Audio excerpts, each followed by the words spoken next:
Welcome to the Fermented Homestead. If you're new here, my name is Anna, and on this channel, I'm sharing our journey of learning how to turn our home into a homestead.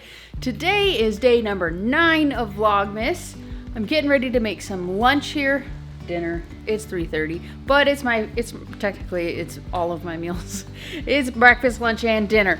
And I'm bringing you guys along because yesterday, you will remember, we made this curry kraut, and I told you that I would show you when I put it on my eggs. Okay. Nice little pop there. So I usually, sometimes I put the ferments in a separate bowl. Sometimes I just add them to what I'm eating. But since this one is kind of a strongly flavored ferment, I'm gonna go ahead and put it in a separate bowl.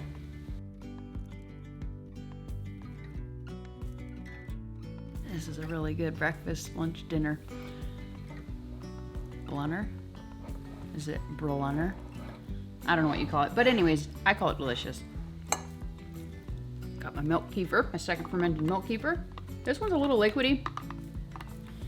Not entirely sure why. I think it's because I let it do the second fermentation just a little bit longer, so it had a pretty good gap of whey separation. But if I'd tossed that in the fridge a little bit sooner, that probably wouldn't have happened. So I'm gonna go ahead and eat my breakfast, and then I'll bring you back when we're ready to start our fermenting. The first ferment that we're gonna do is water kefir. This is milk. This is milk kefir. The first ferment we're gonna do is milk kefir. We're gonna do a little bit different than we did yesterday. It's something that I don't normally do. We're gonna ferment it with fruit. This is something that most people do.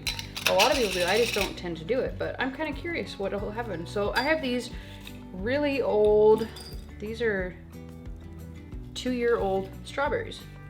I'm just gonna put, that's probably the equivalent of 3 or 4 strawberries in the bottom. They're all just dried strawberries.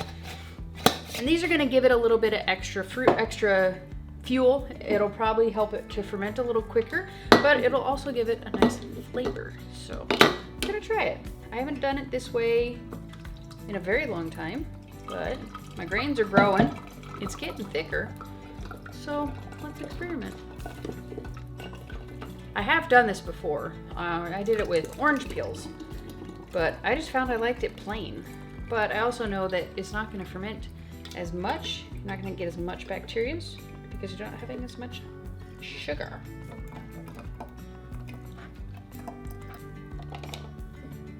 Back into our jar. Rinse off our tools. Milk.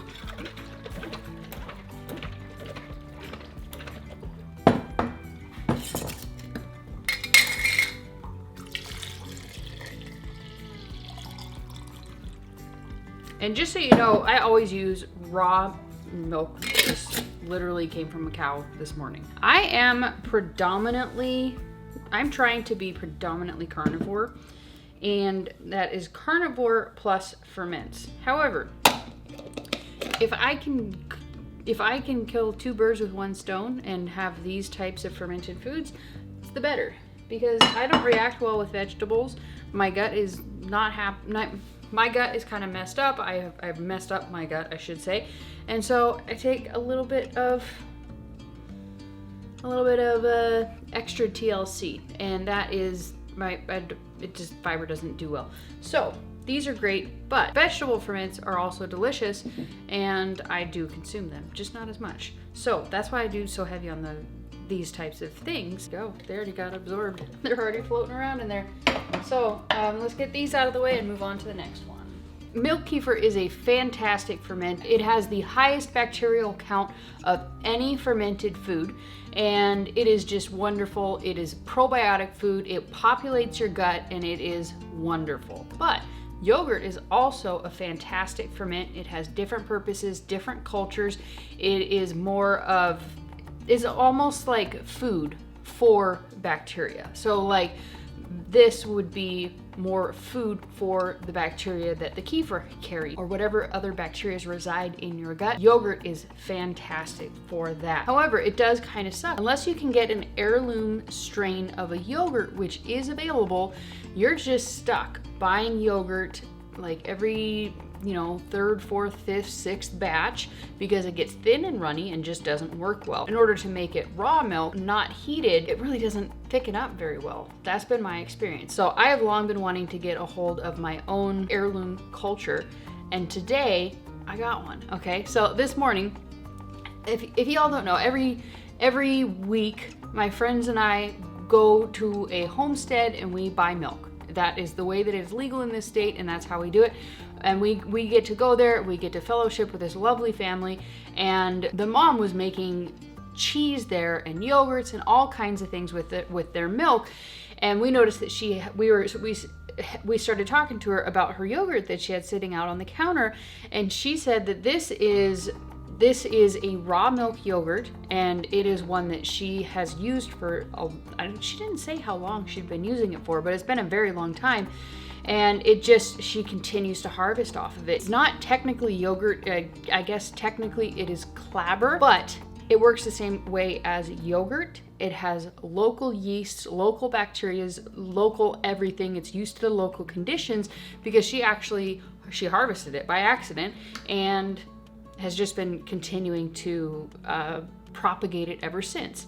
So she was sweet as can be. She explained all the different things that she was doing with it in great detail. She was making farmer's cheese, cottage cheese, sour cream, yogurt, Greek yogurt. I mean, crazy things. She was making like even cheddar cheese with it, or farmer's cheddar basically. And so she went into great detail and told us all the things that she does with it and gave us our own starter culture. So I'm super pumped, and we're gonna make this yogurt today. So she said that she just uses a half a cup to a gallon. So that's what we're gonna do.